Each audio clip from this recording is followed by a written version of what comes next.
Biar dipupuk kayak apa tetap kuning. Itu kenapa tuh? Kelihatan itu Air, akar. kelebihan air ya. Air kelihatan. Jadi satu pengetahuan lagi ya, kalau kuning itu bisa jadi karena bukan karena pupuk atau apa, bisa karena air juga. Iya, air. Sahabat tani, saya sedang di kebunnya ya, sahabat saya ini Pak Herman namanya, dari Dinas Pertanian ya. Saya akan mereview beberapa tanaman durian yang ditanam oleh Pak Herman. Berikut liputannya.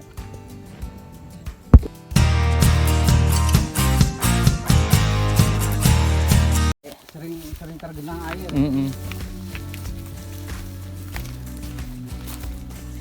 Durian apa nih? Ini durian lunek. Oh, lunek lah, varietas lokal. Lokal. Tapi belum disertifikasi nih ya. Belum. Lunek yang sudah kan kita glapir. Sudah berapa tahun ini Pak Herman? Ini umurnya kurang lebih dengan itu cempedak. Pohon cempedak 4 tahun tuh ya. 4 tahun. Enggak di pruning enggak ini apanya? Batangnya kemarin? Enggak ya? Di pruning. Pruning juga ya? Pruning. Enggak, maksudnya batang yang ini sengaja memang seperti ini. Memang sudah dari Tipikalnya awalnya kayak gini ya lunek ya. Kayak gini sudah langsung enggak membatang itu langsung menyebar kayak ini. Ini sudah 4 tahun. Mudah-mudahan bisa berbuah nih 1 tahun. Ya, kita depannya. sudah Mau lakukan pembuahan ya? sudah kita rangsang kemarin. Kasih pupuk apa kemarin? Langsung. KNO, MKP namanya, KNO 3 sama ya. Kalium sama kalsium. Kalau lunek dia teksturnya gimana Pak ya? Kulit dagingnya tuh Kulit dagingnya berserat kasar. berserat kasar. Tapi kering. Kering. Dia manis, pahit. Manis aja gitu nah. Manis aja. Lunek. Jadi kalau varietas lokal di kita ini ada berapa yang topnya itu Pak Heron? Kalau yang sudah jadi varietas nasional itu ada 1 glapir namanya. Glapir asal dari Pendahara. Kalau yang baru kita daftarkan itu ada 6. Yang pertama durian undang buyu, ubuyu, kemudian ada undang, kemudian lunek, kemudian ada lagas. Nah, 2 lagi kemarin yang terakhir keluar tanda daftarnya dari Kementerian Pertanian itu ada durian koko sama durian kalasi. Durian kalasi. Iya. Yang paling ngetop di luar tuh katanya otak udang ya. Ya, otak udang. Cuman kalau di Katingan ini banyak penamaannya. Banyak penamaannya lah. Ada yang bilang undang. Ada undang. Ada bilang apa itu namanya itu undang, udang, kemudian jarenang. Jarenang. Kan merah tuh. Daging buahnya merah, sebut jarenang. Jarang ada yang bilang otek undang gitu nah. Otek undang ini mungkin anukan orang luar aja gitu bilangnya otek undang. Hampir-hampir sama dengan musangking gitu ya kalau yang oranye itu ya. Yang dagingnya. itu, ya. Dagingnya. Persis. Yuk ke lain lagi. Ada berapa jenis yang lokal yang tanam? Lokal ini baru satu ini. Lunek Kemudian lah. sebelah sana ada. Kalau yang ini apa namanya si tokong ini? Si Kani kah? Bukan. Lain si tokong. Varietas nasional. Si tokong. Ini si hijau yang dari Kalimantan Selatan. Si hijau. Membatang dia. Kalsel ya. Ini kalau sudah apa sertifikasi? Udah ini varietas nasional ini. Varietas nasional. Ya, ini varietas nasional dari Jawa ini kayaknya. Yang ini satunya si Japang dari Kalimantan Selatan juga. Wih, banyak nih koleksinya malah. Dia membatang gitu nah. Beda dengan yang lunek itu langsung dia menyebar. Nah, ini juga kayaknya menyebar nih langsung. Menyebar maksudnya batangnya, cabang-cabangnya ya. Ya, percabangannya langsung menyebar, nggak membatang. Karena ini dari awal seperti ini. Entah kalau di tempat lain gitu ya. Si tokong ini apa istimewanya? Si tokong ini bentuk buahnya ini besar. Oh, besar lah. Besar. Seperti bawor berarti? Ya, Bawor mirip-mirip besar. bawor ya, mirip-mirip bawor juga. Cuman dagingnya ini kayaknya putih gitu. Dagingnya putih. Ini kalau tanaman durian tuh sebenarnya yang paling rentan tuh apa Pak Herman? Sepengetahuan Pak Herman yang menghambat pertumbuhan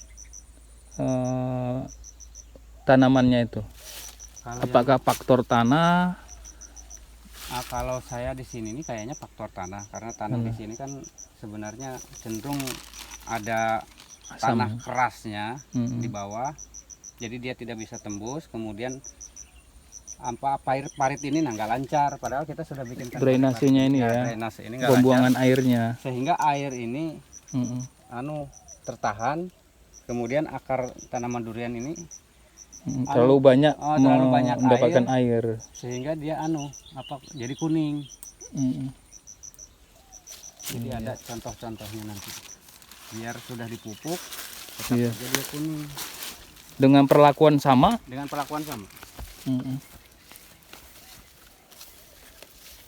Nah, ada yang ini lokal ini. Apa ini lokal? Ini ranjung. Ranjung lah. Ya, ranjung. Kemudian yang sebelah sini ini gelapir yang. Oh, ini yang gelapir. Mirip yang punya saya yang ini, yang tanam itu, yang kerdil dulu. Ya. Ini kemarin kerdil juga. Kerdil juga ya? Kerdil juga. Setelah kita buka cangkuli. Kita cangkuli. Iya. Sama saya cangkuli juga, Pak Herman. Kita kasih pupuk kandang lagi. Mulai dia. Mau hijau lagi, terubus lagi dia. Mau hijau lagi. Ini ranjung, kemudian ini balu.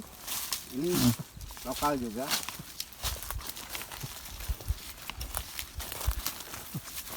Nah, ini kuning terus nih. Ya, kenapa ini kuning? Ini kuning semua daunnya ini. Ya, padahal kita sudah mulai cangkul ini.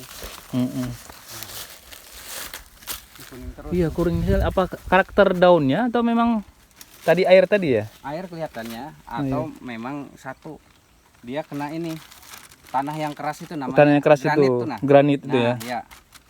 Nggak mau tembus dia. Sama dengan ini. Ini kuning terus. Papaken ini? Ya. Bukan paken, ini Lain. kalau di deskripsinya sih durian mas. Oh, durian mas. Saya ada satu ini durian mas. Cuman dia rasa daging buahnya paken. Rasa daging buahnya paken. Kembangnya ini merah lah. Ya, merah.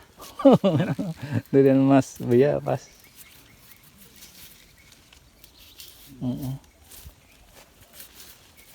Sudah ditanam tahun berapa nih? Ini kita nanamnya itu variasi sebenarnya ya? sama. 4 tahun kemarin, cuman kalau ada yang mati kita sulam gitu. Oh iya. Ada 1 tahun mati kita sulam. Jadi akhirnya beragam gitu. Beragam ya. Belum berbuah nih ya. Sama punya kita belum berbuah. Itu kita coba. Coba terus. Kita coba rangsang, kita tahu, karena kita kan belum tahu perlakuan yang ideal. Yang paling adaptif dengan kondisi tanah kita yang strukturnya kan bergambut pasir ya. Teman itu kayaknya yang cocok itu apa gitu ya? Montong di sini. Montong ya. Montong ya. Saya lihat montong memang varietas dari luar. Kalau varietas lokal kita ini sebenarnya kalau di habitatnya itu cocok aja. Iya. Tetapi kan tanah di kita ini keluar sedikit aja sudah berbeda teksturnya itu. Gitu. Kalau yang montong kelihatannya montong ini bisa semua semua apa namanya itu tanah. Tanahnya saya. Montong. Cuman saya belum ada montong. Ada sih di sana 2 pohon ada montong. Nah, dengan kondisi tanah kita yang seperti ini perlakuan yang mungkin sederhana yang kita bisa lakukan gitu untuk supaya subur nih tanaman durian kita. Iya, ini pembuatan ini. Drainasenya ya. Drainasenya diperbaiki. Ini apa nih? Ini montong nih. Montong lah. Ya. Saya tanam 2 pohon ini montong. Cuman umurnya ini mungkin sekitar 3 tahunan yang ini. 3 tahunan lah. Karena ini saya tanam dari yang mati itu, saya tanam gitu, yang ini sulam. Oh, disulam lagi. Saya sulamnya pakai montong. Ternyata montong ini agak bagus pertumbuhannya. Okay. Mungkin closing statement Pak Herman. Ya, petani durian kita ini banyak ya kan. Kita punya varietas banyak di cuttingan ini. Mungkin himbauannya, harapannya tuh ke petani atau ke pemerintah gimana untuk pengembangan varietas kita? Kalau untuk ke pemerintah, kita memang harus mengembangkan sumber daya alam kita yang begitu berlimpah di sini, apalagi sumber plasma nutfah kita ini di cuttingan ini, plasma nutfah gitu, sumber daya genetik kita ini sangat luar biasa. Maka kita harus kembangkan gitu, anugerah Tuhan yang telah berikan. Itu kan bawor itu kan sebenarnya varietas lokal kan? Ya. Varietas lokal yang dari Kemeranyen tuh, Banyumas itu. Ya. Nah, kalau seperti itu ya punya kita itu mungkin bisa luar biasa punya kita ya. Iya, karena kita ini kurang ini aja, sebenarnya kurang promosi. Kemudian masyarakat kita ini kurang tertarik edukasi, karena nggak ada edukasi. Akhirnya nggak tertarik, dan di kita ini belum ada yang bisa membuktikan bahwa durian-durian kita ini bisa berbuah itu ya kalau ditanam ya kalau kita tanam benar-benar ya sekitar 6 tahun 7 tahun. Karena apa? Karena pemeliharaan di kita ini kan ya asal hidup aja, nggak benar-benar kita tanam tinggal nggak benar-benar kita budidaya gitu. Nah, kalau kita kan banyak menanam tuh dari biji dilempar saja gitu Pak Herman. Lempar. Kadang ada juga yang kayak gini nanam misalkan yang unggul nih, hanya ditinggal. sekedar pengen aja tanam, habis itu ya udah tinggal nanti mungkin tahun depan dilihat lagi, tengoki, oh masih hidup kan itu. Prospek profitnya ke depan kalau durian nih gimana? Durian kelihatannya prospeknya bagus. Karena di kita aja meskipun banjir buah durian tetap habis. Tetap habis. Ya. Itu yang lokal aja, apalagi yang unggul. Ya itu. Kadang di kita ini ada durian dari luar Kasongan gitu, masuk di kita, laku dia, jadi laku. Padahal dari lihat kualitasnya kurang bagus, dia kebawa nama. Terima kasih Pak Herman nih, ilmunya nih banyak.